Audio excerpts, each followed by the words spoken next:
तो 1 साल से आप सभा कर रहे थे, क्या इसी तरह सभा हम लोग को लगातार देखने को मिलेगा या कुछ बदलाव होगा? नहीं, अब चूँकि अब सभाओं में से नहीं, अब हम लोग थोड़ा-सा 2024 में, क्योंकि ये गूंगी बहरों की सरकारें हैं, अपने हित के लिए सारा कार्य कर रही हैं, छात्र परेशान हैं, तो इसलिए हम लोग एक प्रयास करेंगे। ये नहीं कहेंगे कि हम लोग जो आने वाले समय में चुनाव होंगे उसमें हम लोग परिवर्तन लेकर आएँगे। हम लोग एक प्रयास करेंगे। प्रयास करना, परिवर्तन होना दोनों अलग विषय है। तो हम लोग का प्रयास रहेगा कि युवा और छात्र एकजुट होकर एक ऐसी सरकार को आने वाले दिनों में चुने जो राज्य के हित में काम कर सके। अच्छा, नियोजन नीति के बारे में सरकार बोल रही थी बार-बार, लेकिन अभी तक उसके बारे में कोई भी अपडेट नहीं है।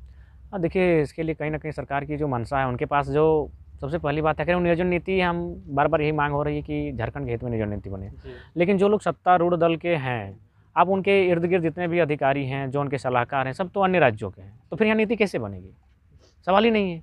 वो भले आके 1932 के खतियान की बात करें, वो भले झारखंडी की बात करें, लेकिन उनके के माने कैबिनेट के बाद जो माने मंत्रालय के पीछे जो कार्य करती है, जो बॉडी कार्य कर रही है, जिसमें सेक्रेटरी हैं, जिसमें आईएएस वगैरह हैं, वो तो मैक्सिमम लोग बाहर के हैं। सलाहकार भी हैं, जो नॉन गवर्नमेंट के हैं, वे लोग भी बाहर के हैं, यूपी, बिहार, बंगाल के लोग रखे हुए हैं। तो उनसे आप कैसे अपेक्षा कर सकते हैं कि वो झारखंड के हित में कार्य करें? तो इसीलिए मेरा मानना है, बदलाव ही झारखंड के लिए कुछ उम्मीद ला सकता है, वरना जो परिस्थिति आज झारखंड राज्य में देखने को मिल रही है, यहाँ लगभग लगातार युवाओं के सपने को दरकिनार करते हुए नीतियाँ बन रही है। तो दादा, अभी देख रहे हैं रामगढ़ में उपचुनाव है, तो वहाँ पे देख रहे हैं सब आदमी फिर वही जो हाल था, झंडा ढोने वाला सिस्टम वही फिर दिखाई दे रहा है। देखिए, हमने पहले भी कहा कि हम लोग एक प्रयास कर रहे हैं। हमने ये नहीं कहा कि हम लोग जो प्रयास कर रहे हैं उससे हम लोग परिवर्तन ही कर लेंगे। हम लोग एक पेड़ लगा रहे हैं, एक छोटा-सा बीजारोपण तो कर फिर रहे भी हैं। कुछ लोगों पे इसका प्रभाव थोड़ा मोड़ा दिखना चाहिए था ना। देखिए, अब ये तो फिर जनता, हम लोग लोगों को बता रहे हैं कि आगे खाई है। अब ये जनता पर तय करता है कि उस खाई में उन्हें जाना है या नहीं जाना है, रुक कर कोई नया रास्ता तय करना है। तो हम लोगों ने ये नहीं कहा, हमने शुरू से कहा हम लोग बीज रोप रहे हैं। अब वो बीज बड़ा होगा, उसको फसल में पहले ही कोई काट देगा, ये तो भाई अब जनता पे डिपेंड करता है। ठीक उसी प्रकार हम लोग एक संदेश लेकर आए थे कि राज्य में जो भी नीति नियम बन रहे हैं वो हित में नहीं बन रहे हैं। जो भी विधायक सांसद हैं वो पैसों के अभाव में बिक जा रहे हैं और हमारे लिए जो पॉलिसियाँ बननी चाहिए थी वो नहीं बन रही। तो हम लोग एक संदेश लेकर जनता के बीच आए थे। अब जनता को तय करना है कि उस संदेश के अनुसरण उन्हें नवनिर्माण करना है या नहीं करना है, ये जनता पर निर्भर करता है। कुछ लोगों का कहना है कि 1932 के खतियान आधारित नियोजन नीति बने, लेकिन हम लोग का जब खतियान लागू ही नहीं हुआ है तो नियोजन नीति कैसे बनेगा दादा उस आधार पर? देखिए, सबसे पहली बात है, कोई नियोजन नीति स्थायी नीति के आधार पर बने तभी संभव हो पाएगी। और बाकी अगर अभी नियोजन नीति तत्काल में बनानी है तो उसके लिए आपको जातिवासी प्रमाणन करना होगा। खतियान के आधार पर जातिवासी निर्गत करे, स्थानीय ब्लॉक को सख्त चेतावनी हो, किसी प्रकार का हेर फेर ना हो। जो 2 राज्यों में वोटर आईडी, जो राज्यों में स्थानित रखते हैं, उनके साथ किसी प्रकार की कोताही ना बरती जाए, उनके साथ कोई भी।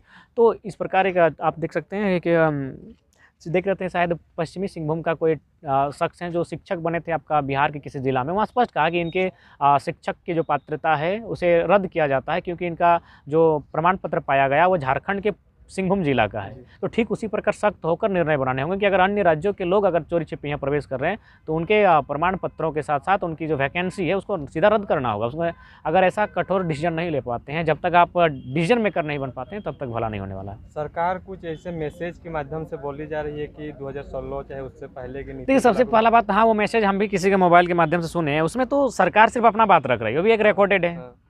और इधर से यस या नो का ही ऑप्शन है। अगर आपने यस कहा तो भी धन्यवाद, नो कहा तो भी धन्यवाद, कुछ नहीं कहा भी तो भी धन्यवाद, और फ़ोन कट जा रहा है। तो देखिए, फ़ोन का क्यों ड्रामा करना? आप सीधा ऐप का ज़माना है। आप एक ऐप लीजिए और उसमें अपना स्टेटमेंट रखने दीजिए। कम से कम एक पैराग्राफ में छात्र जो भी हैं अपनी बातों को रख सकें। या फिर आप ऐसा कीजिए, आपका जो ट्विटर वगैरह में हैशटैग के लिए आप बोल सकते हैं। बहुत सारे विकल्प हैं जिसके माध्यम से सोशल मीडिया का इतना आप सदुपयोग कर सकते हैं। लेकिन फिलहाल जो ऑडियो कॉल का बात आया वो कहीं ना कहीं सेटिस्फाइड नहीं करती है। रामगढ़ उपचुनाव में आपका किसका सपोर्ट रहेगा? देखिए, रामगढ़ उपचुनाव चूँकि अब साल भर का है, वो तो वहाँ की जनता तय करेगी कि नहीं चुनना है, नहीं चुनना है। हम लोग अगर चुनाव में डायरेक्ट इनडायरेक्ट अगर कुछ करना भी है तो 2024 में ही करेंगे, जो आने वाले साल भर के बाद 24 आने वाला है। 2023 में कैसा रहेगा हम लोग का आंदोलन? देखिए, आंदोलन थोड़ा सा अभी हम लोग अब लोगों को गांव-गांव जाकर जोड़ने का काम करेंगे। एक ऐसा संदेश लेकर जाएंगे और लगभग लोग वाकिफ़ हैं कि आज राज्य में क्या घट रहा है। तो बस उन्हें जाकर एक बार थोड़ा सा सबके बीच जाकर, सभी समुदाय, सभी वर्ग के लोगों के बीच को जोड़कर उनके बीच जाकर अपनी बातों को रखना है, अपने संदेश सवाल को। बहुत कोई पूछता है कि सब कोई नेता बनने से पहले इसी तरह से करता है, ऐसा करता है। देखिए, अगर सुनिए, हम लोग छात्र हैं, पढ़े लिखे छात्र हैं, आश्वस्त रहिए। हम लोग जो बात कह रहे हैं, अगर विधि व्यवस्था से वो बात नहीं हम लोग मनवा पाते हैं तो झुमरा का पहाड़ खाली है, वहाँ जाने में हम लोग को देर नहीं लगेगा।